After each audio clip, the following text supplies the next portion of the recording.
Sudah perlu singkat kita ini disawer ya, supaya menyanyinya lebih hebat lagi. Bendahara perhatikan itu.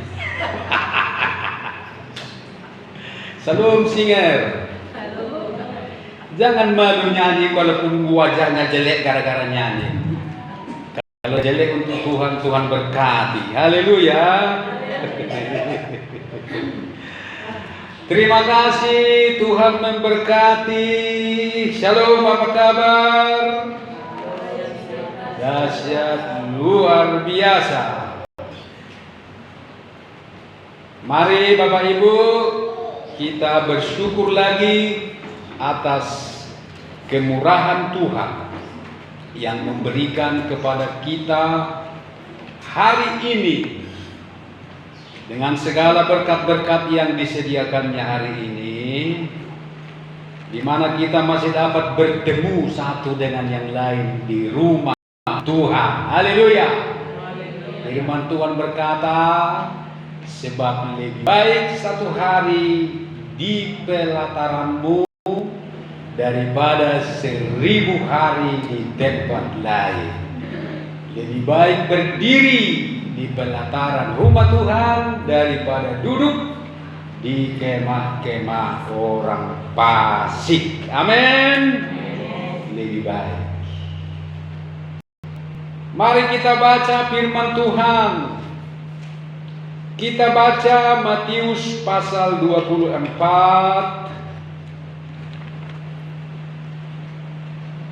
ayat 12.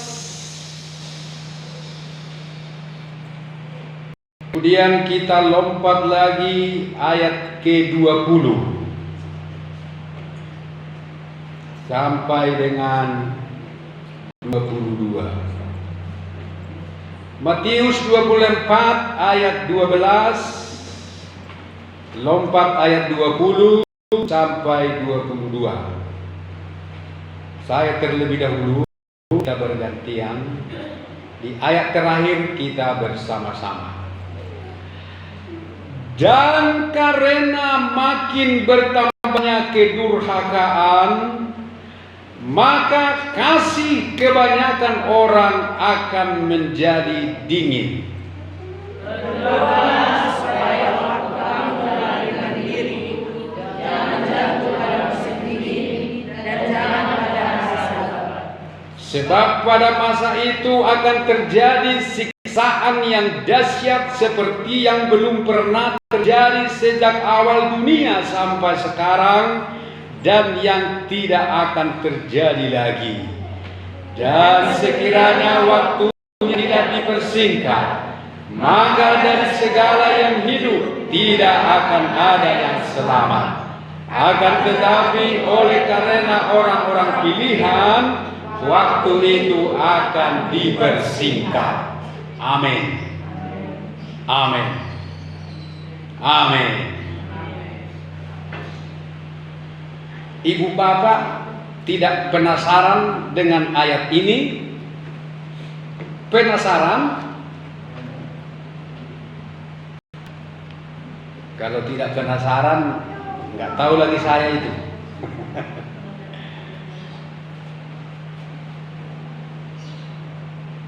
Kalau kita teruskan membaca seluruhnya pasal ini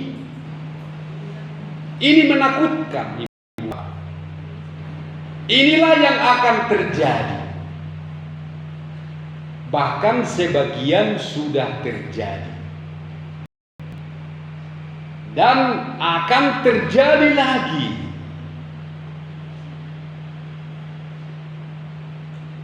Penderitaan yang hebat. Siksaan yang tidak pernah terjadi atau belum pernah terjadi. Siksaan itu sangat dahsyat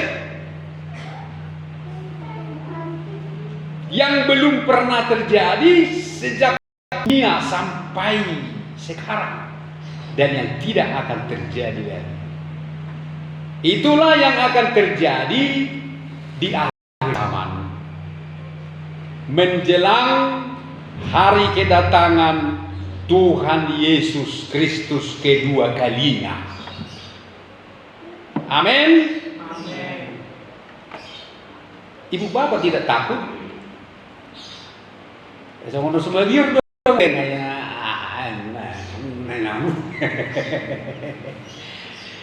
Enggak takut kalian ya? Habis mau membaca buku cerita komik, mau mendir kita kan? Terbawa perasaan. Inilah khotbah Yesus tentang akhir zaman, bahwa akan terjadi penderitaan yang hebat berupa siksaan-siksaan dan gempa bumi dan segala macam yang membuat manusia menderita dan tidak mau hidup lagi. Siksaan yang pernah kita lihat di dunia ini sangat kejam. Pembunuhan G30 SPKI sudah begitu kejam, kita lihat di filmnya, bukan? Pembunuhan yang terjadi di berbagai kota, mutilasi dan pengeroyokan, bahkan dibakar hidup-hidup, sudah kita lihat, sudah terjadi. Itu sudah sangat sadis kelihatannya.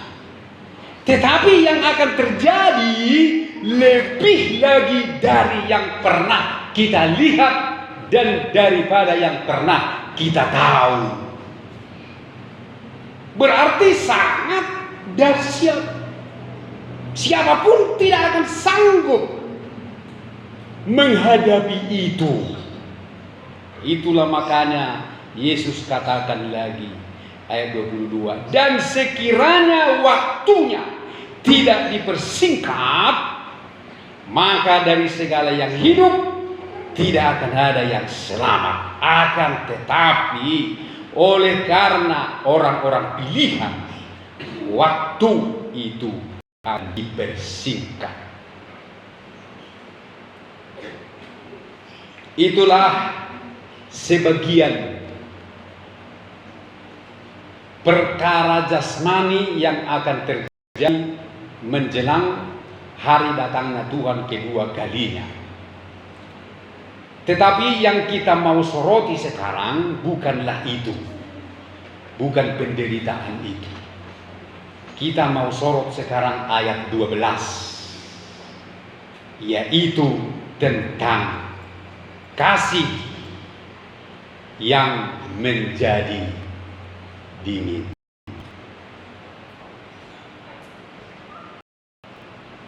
Menjelang hari kiamat akan terjadi kasih. Kebanyakan orang menjadi dingin.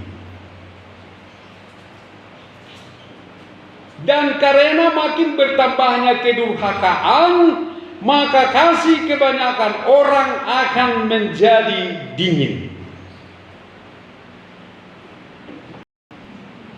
Dingin. Ini juga terjadi di dalam kehidupan anak-anak Tuhan, di dalam gereja Tuhan. Kasih yang menjadi dingin ini ditulis di Alkitab. Berarti ini terjadi dan menyinggung kepada kehidupan saudara dan saya. Kasih yang akan menjadi dingin akan menyerang setiap kita. Dan ini sudah terjadi dan sedang terjadi dan akan terjadi lagi. Kasih yang akan dingin yang lebih hebat lagi, sampai kasih itu pun beku seperti es yang membeku. Artinya kasih kita kepada Tuhan dingin. Kita tidak lagi terkoneksi dengan Tuhan. Manusia tidak akan lagi terhubung dengan Tuhan. Tidak peduli kepada Tuhan, jauh dari Tuhan, tidak lagi segan kepada Tuhan. Mengapa hal ini terjadi? Karena bertambah kedurhakaan. Kedurhakaan ini adalah di mana manusia durhaka terhadap Tuhan. Manusia tidak lagi patuh kepada Tuhan. Manusia melawan Tuhan, melawan kehendak Tuhan. Apakah kasih yang menjadi dingin ini terjadi di dalam diri saudara dan saya hari ini? Apakah kasih yang menjadi dingin kepada Tuhan ini kita alami sekarang? Mudah-mudahan tidak. Tetapi hari ini firman Tuhan sudah memberi kepada kita aba-aba, supaya kita jangan ikut memiliki kasih yang menjadi dingin di hari-hari ini. Karena kasih yang menjadi dingin ini bahaya. Amin. Amin.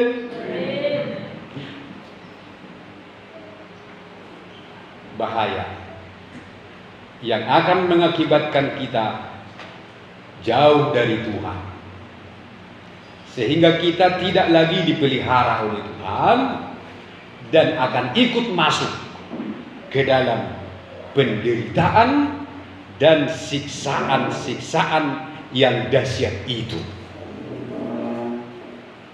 Amin, Ibu Bapak. Jangan sampai kasih kita dingin. Haleluya. Apakah artinya tadi kasih menjadi dingin? Tidak lagi mengasihi Tuhan, tidak lagi terhubung dengan Tuhan, tidak lagi dekat kepada Tuhan, tidak lagi terkoneksi dengan Tuhan, menjauh dari Tuhan.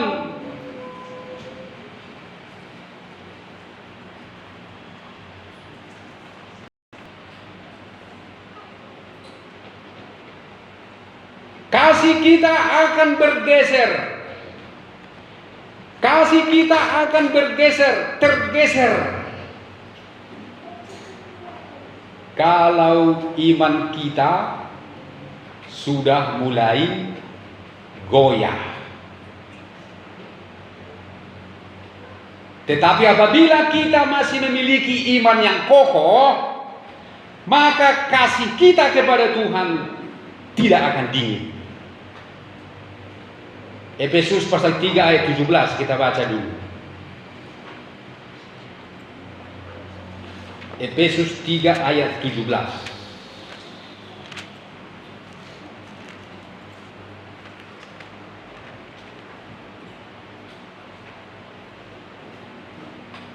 Ayat 16 saya baca mulai. Aku berdoa supaya Ia menurut kekayaan kemuliaannya menguatkan dan meneguhkan kamu oleh Roh-Nya di dalam batinmu, sehingga oleh imanmu Kristus diam di dalam hatimu dan kamu berakar serta berdasar di dalam kasih. Jadi iman itulah yang akan membuat kita diam di dalam Kristus dan Kristus di dalam kita oleh iman. Bila tidak ada lagi iman, maka Kristus pun tergeser. Kasih kepada Kristus pun tergeser. Jadi penting sekali Ibu Bapak kita memiliki iman yang senantiasa hidup, supaya kita bisa mengasihi Tuhan dan sesama.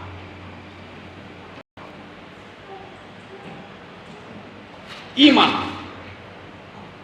Oleh imanmu, Kristus diam di dalam hati.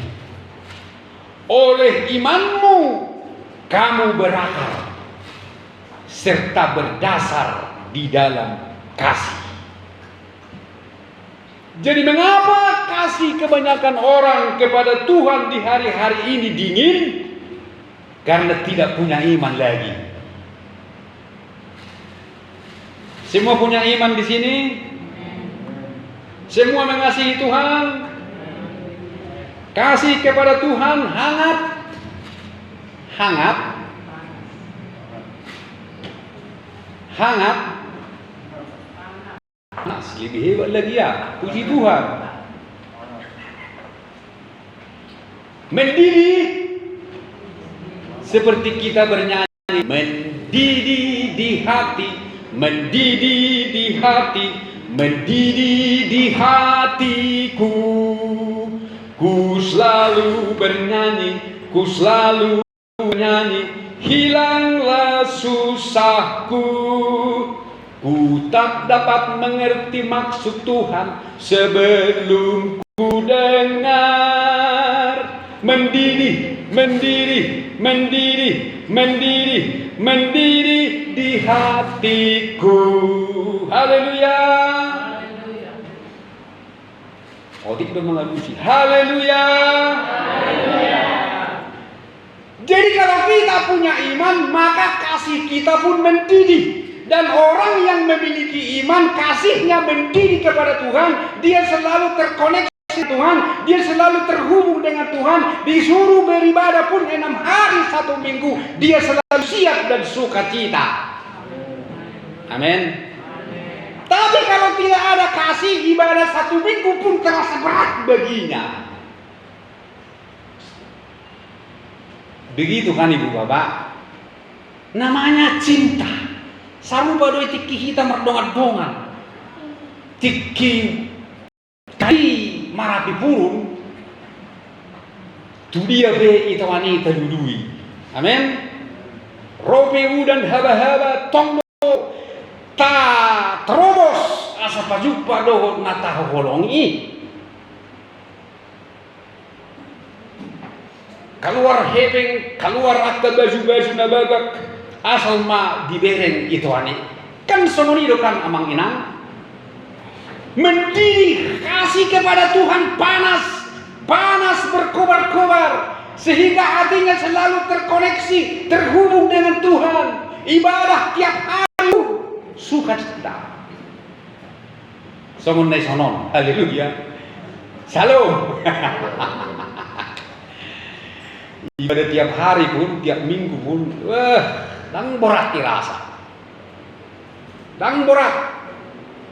Tiap hari pun minggu, tiap hari be ibadah, dang borat. Alai kalau kasih sudah menjadi dingin. Aduh. Ibadah borong berat bagi dia. Torigar dulu na. Ai tutup banyak kibet tiani ngatok ulin na kan. Shalom. Kali sama sutu. Orang naik kelas salon, orang cuma jauh merohot tiap malam.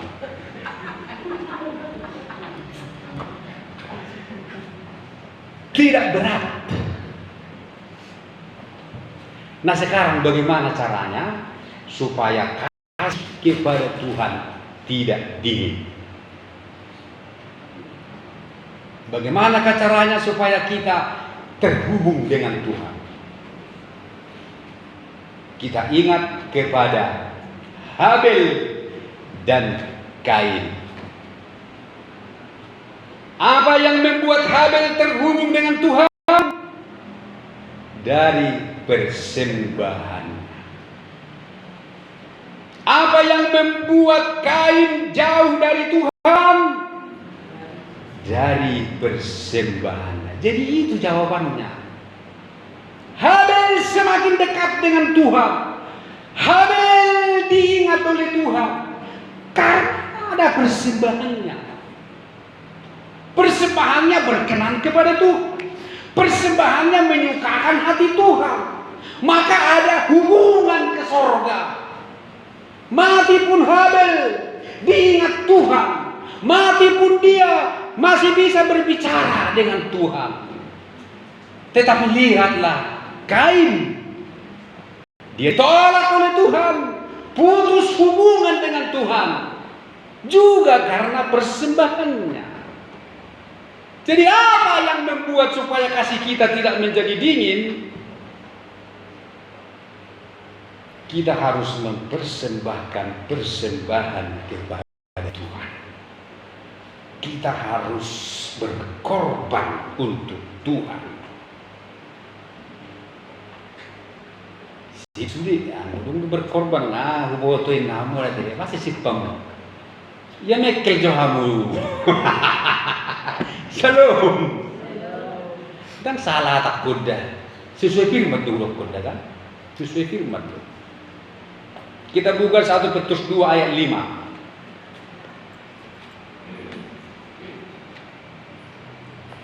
1 Petrus 2 ayat 5.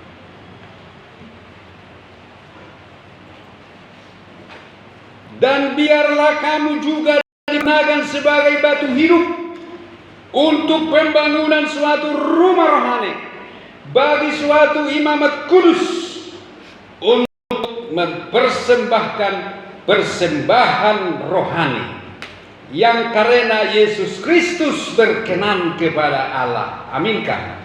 Amin. Mengapa Yesus Kristus berkenan kepada Allah? Karena persembahan Yesus, yaitu hidupnya dipersembahkan di atas kayu salib.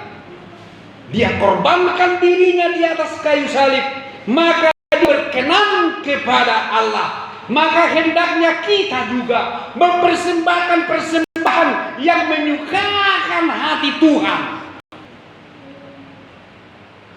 Maka persembahan kita berkenan kepada Tuhan, maka kita pun berkenan kepada Tuhan. Seperti Habel berkenan kepada Tuhan. Persembahan berkenan kepada Tuhan. Yesus Kristus berkenan kepada Allah karena mempersembahkan seluruh hidupnya menebus manusia.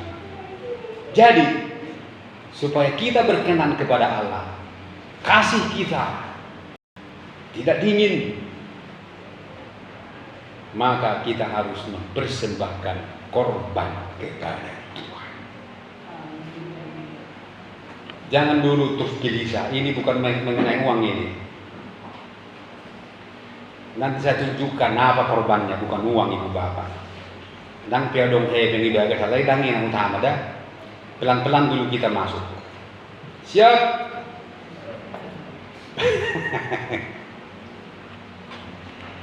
Jadi jawabannya sudah tahu Bapak, harus mempersembahkan korban supaya kasih tidak menjadi dingin.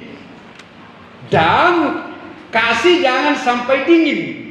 Kita harus berdoa. Yang kedua, kita berdoa supaya kita jangan sampai dingin. Matius 24 ayat 20. Berdoalah supaya waktu kamu melarikan diri itu jangan jatuh pada musim dingin. Amin. Hati rohani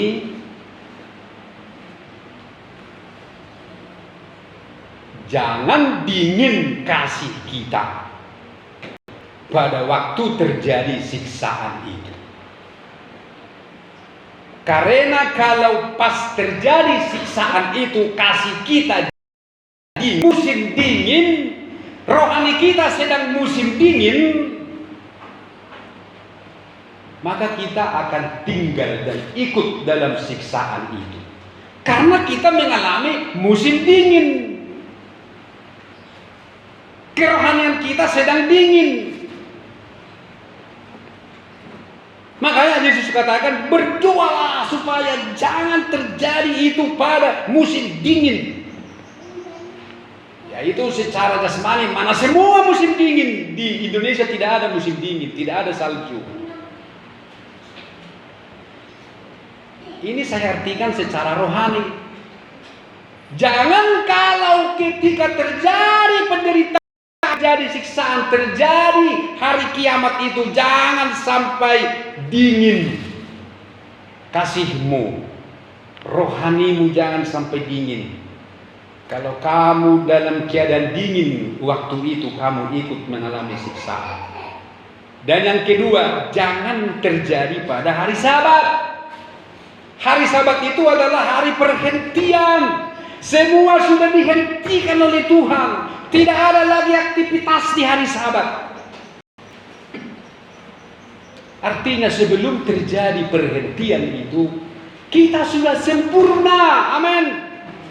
Sebelum Tuhan hentikan semuanya kegiatan kerohanian, karena ada masanya Tuhan hentikan semua, berhenti semua.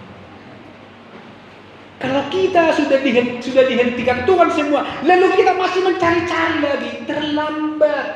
Seperti gadis bodoh yang 5 orang itu. Terlambat mereka. Tuhan sudah tutup pintu. Itulah orang Kristen yang masuk siksaan pada hari Sabat dan musim dingin. Karena itu Ibu Bapak, mari kita perhatikan korban yang diberikan oleh Yesus. Yesus berkenan kepada Allah. Dia terhubung dengan sorga selalu karena persembahan dirinya, yaitu dirinya sendiri yang dia persembahkan, korbankan untuk keselamatan manusia. Jadi hidup kita ditentukan oleh persembahan kita.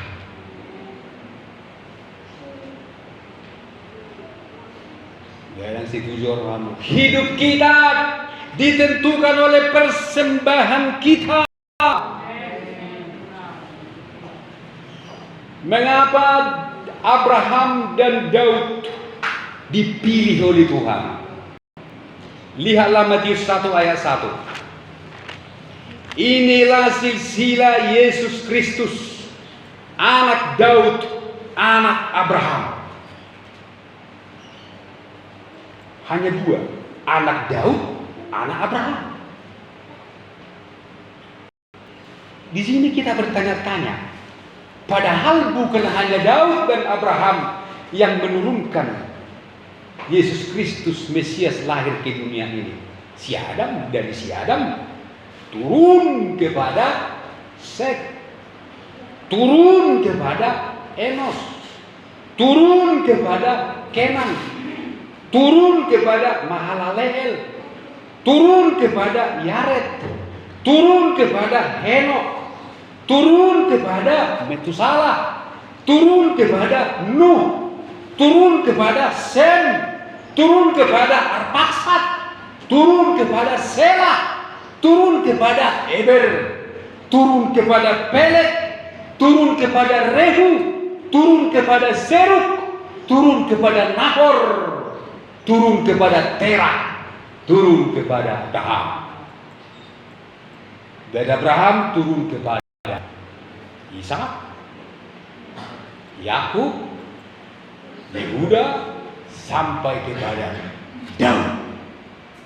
Tetapi Matius 1 ayat 1 berkata, anak Daud, anak Abraham. Mengapa Ibu Bapak? Karena kedua orang ini adalah orang-orang yang suka mempersembahkan yang terbaik kepada Tuhan.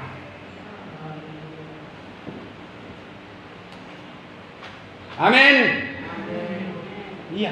Kedua orang ini adalah orang yang suka berkorban, yang suka mempersembahkan yang terbaik kepada Tuhan. Mereka mempersembahkan persembahan yang paling menyukakan hati Tuhan. Apa yang dipersembahkan si Abraham rupanya? Ishak. Nganger-nganger dia mempersembahkan Ishak. Apa rupanya yang dipersembahkan oleh si Daud? Ibu Bapak tahu?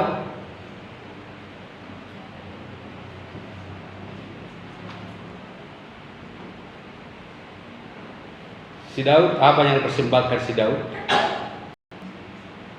Ibu Tuhan mulu. Mulai Abraham ngata boto si Isaki. Si Daud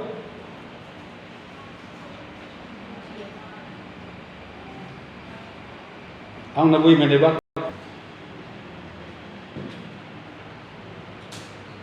Daud ini selalu dia itu tidak mau mempersembahkan yang gratis-gratis kepada Tuhan. Daud tidak mau yang gratis. Walaupun orang berkata, "Nah, Bapak kan raja. Udahlah, ambil aja, nggak usah bayar. Kamu kan penguasa seluruh Israel ini. Jadi kalau kau butuh sesuatu untuk ibadahmu, untuk Tuhanmu, ini ambil aja ladangku." Kata siapa? Arauna. Kata siapa? Dah kalau kamu ada aja baca Alkitab aja. Dah nggak lulus sekolah minggu na jodoh.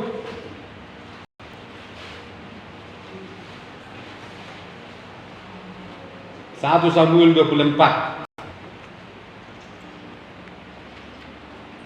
1 Samuel 24 ayat 24. Tolong asa ibu kamu asa lokok yo takut kaki.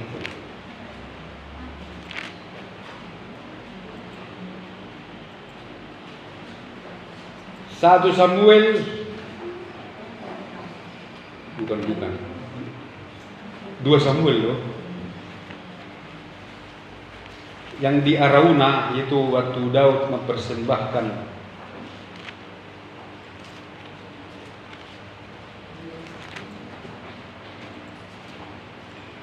ayat 24. Ada yang mau baca? Demikian firman Tuhan.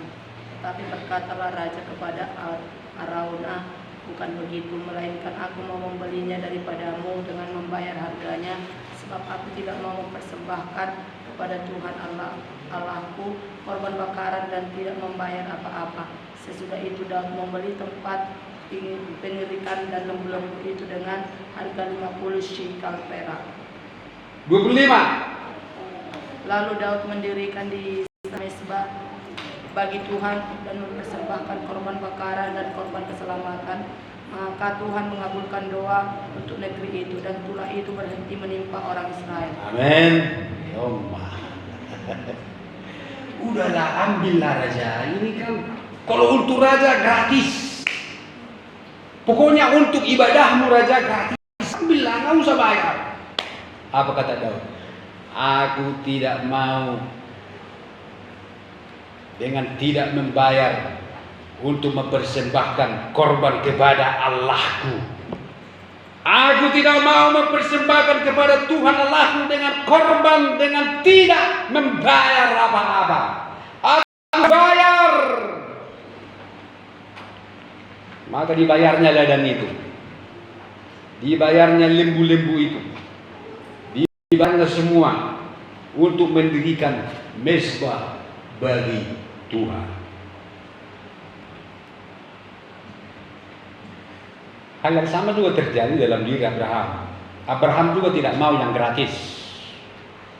Waktu Abraham istrinya meninggal, Sarah meninggal, tidak ada tanah untuk tempat mengubur.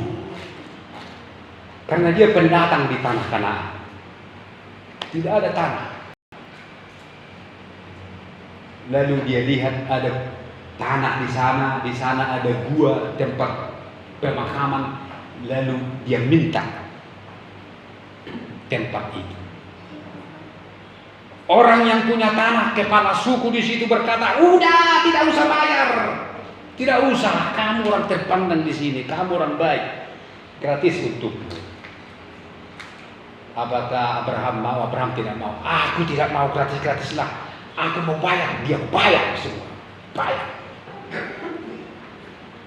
Kita lihat satu lagi persembahan Daud yang begitu luar biasa dalam 2 Samuel pasal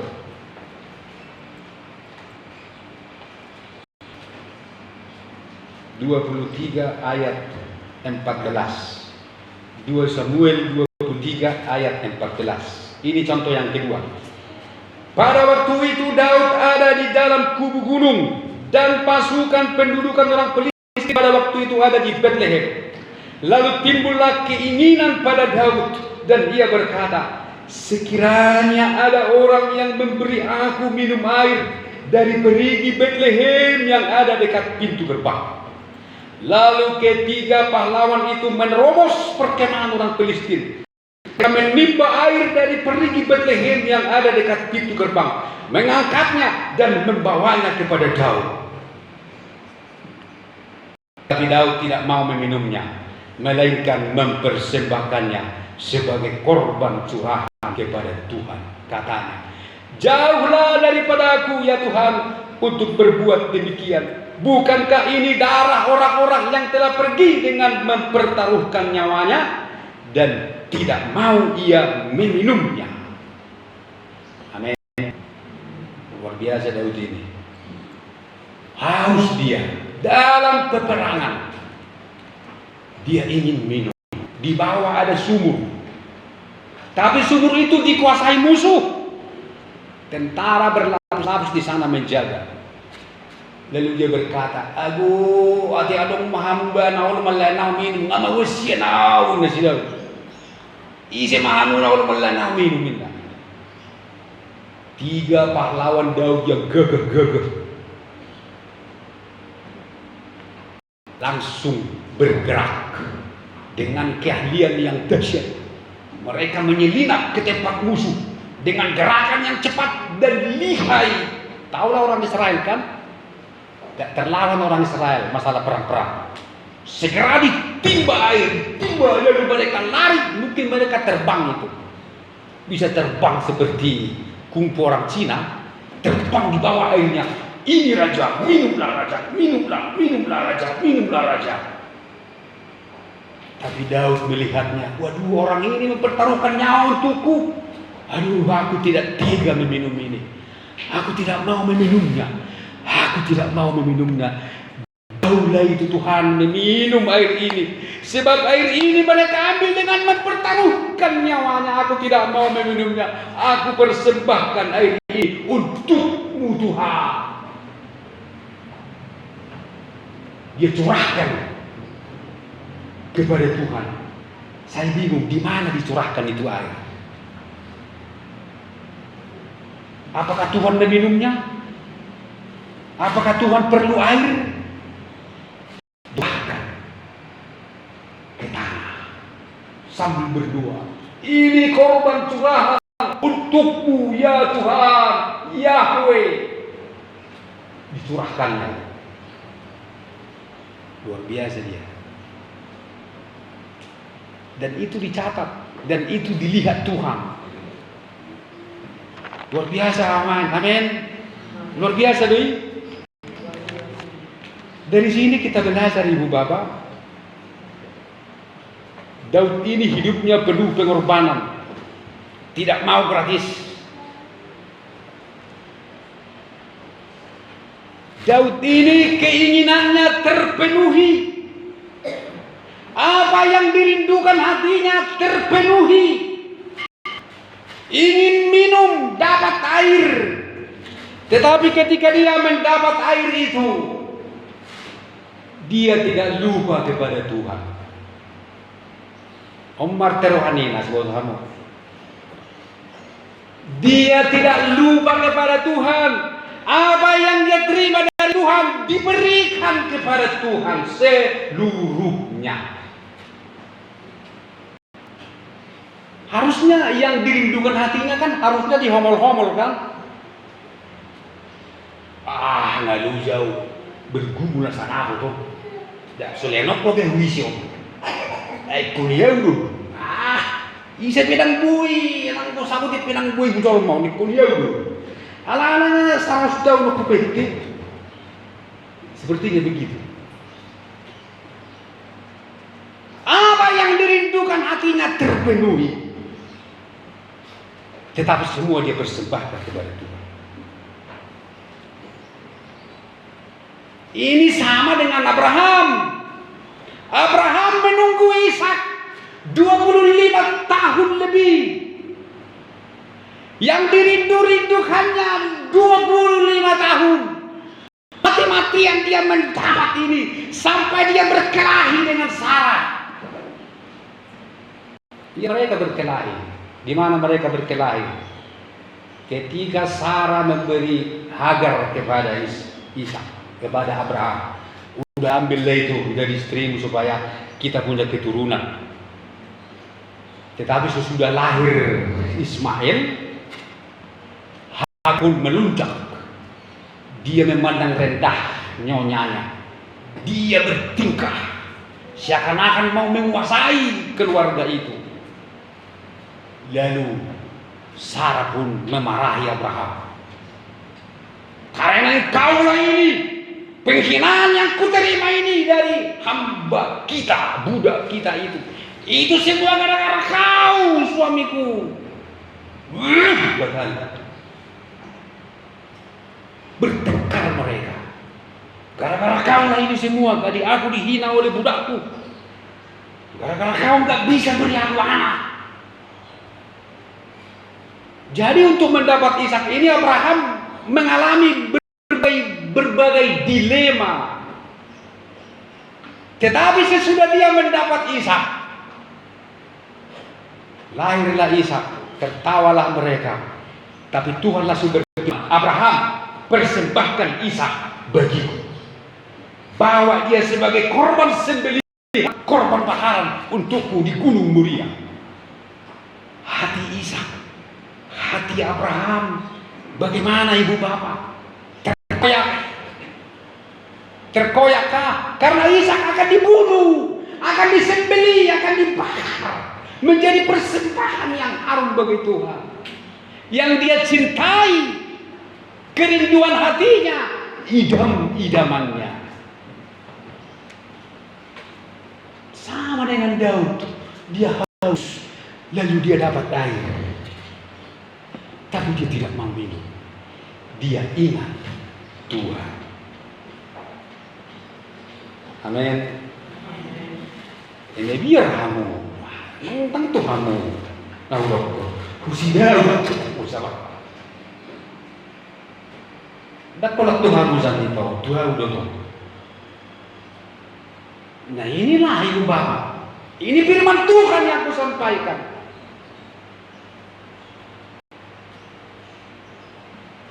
Mau di luar sana, asindo. Diberkati Tuhan pun dia lupa Tuhan. Lupa beribadah. Sudah diberkati Tuhan, diberikan Tuhan kerinduan hati. Mati-matian dia untuk mendapat itu. Lalu diberikan Tuhan. Tapi ujung-ujungnya apa? Lupa Tuhan. Lupa Minggu. Ima hebatnya kita manusia di dunia. Kita kangkangi Tuhan. Luar biasa jahat kita. Makanya nama kita pun mungkin tak tertulis nanti di buku kehidupan. Tetapi nama Daud, nama Abraham tertulis. Makanya kita baca dalam Kisah Para Rasul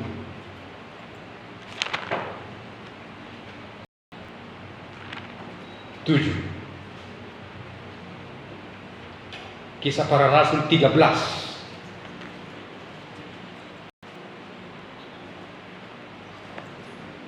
Kisah Rasul 13 ayat 22. Setelah Saul disingkirkan, Allah mengangkat Daud menjadi raja mereka. Tentang Daud, Allah telah menyatakan, aku telah mendapat Daud bin Isai, seorang yang berkenan di hatiku dan yang melakukan segala kehendakku. Ini Daud berkenan di hati Tuhan, melakukan segala kehendakku. Kita baca Kejadian pasal 18. Hal yang sama juga disampaikan oleh Tuhan kepada Abraham. Kejadian pasal 18.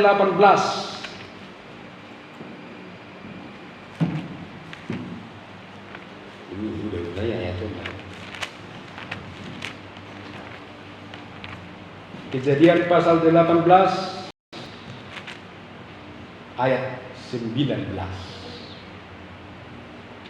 Ayat 17 mulai. Ini Tuhan sendiri. 3 orang yang datang ke rumah Abraham. Karena Abraham sahabatnya. Itu adalah Tuhan makan di rumah Abraham. Makan. Jadi Tuhan makan di rumah Abraham. Setelah makan, Tuhanlah orang itu dan berkata. Lalu berangkatlah orang-orang itu dari situ dan memandang ke arah Sodom. Dan Abraham berjalan bersama-sama dengan mereka untuk mengantarkan mereka. Berpikirlah Tuhan. Jadi orang itu Tuhan.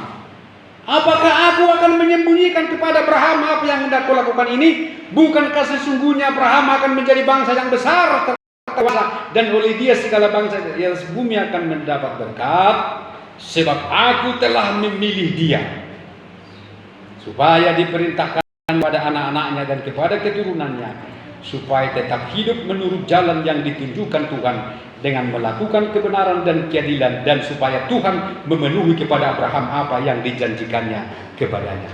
Hampir sama dengan Daud. Dipilih Tuhan, ditetapkan Tuhan, melakukan segala kehendaknya. Sehingga lahirlah Yesus Kristus, turun ke dalam dunia melalui Abraham dan Daud, dan dituliskan anak Daud, anak Abraham. Tetapi hari ini, ayat terakhir, saya akan tunjukkan kepada Tuhan korban apakah yang dikehendaki oleh Tuhan bagi kita, bukan kamu ibu bapak. Makanya jangan terus suzon. Kita buka dalam Yeremia pasal 7. Yeremia 7 ayat 22. Jadi legalah hatimu ibu bapak. Bukan masalah uang kita berbicara. Yeremia 7 ayat 22 sampai dengan 23. Sesungguhnya pada waktu aku membawa nenek moyangmu keluar dari tanah Mesir, aku tidak mengatakan atau memerintahkan kepada mereka satu korban bakaran dan korban sembelihan. Hanya yang berikut inilah yang telah kuperintahkan kepada mereka. Dengarkanlah suaraku. Maka aku akan menjadi Allahmu, dan kamu akan menjadi umatku. Dan ikutilah seluruh jalan yang kuperintahkan kepadamu, supaya kamu berbahagia. Amin. Korban apa yang menyukakan hati Tuhan? Ketaatan. Haleluya. Kepatuhan, terutama ketaatan beribadah. Haleluya. Ketaatan, bukan korban sembelihan yang ku perintahkan, kata Tuhan. Bukan korban bakaran. Tetapi ini, kata Tuhan, ini. Dengarkanlah suara. Taat, patuh, ikuti. Dan di belakangnya Tuhan sediakan kebahagiaan. Mau bahagia ibu bapak? Taat beribadah. Mari kita bangkit. Asal unda bosak kamu beri. Mari kita bangkit berdiri, kita menyanyi. Haleluya, haleluya. Haleluya.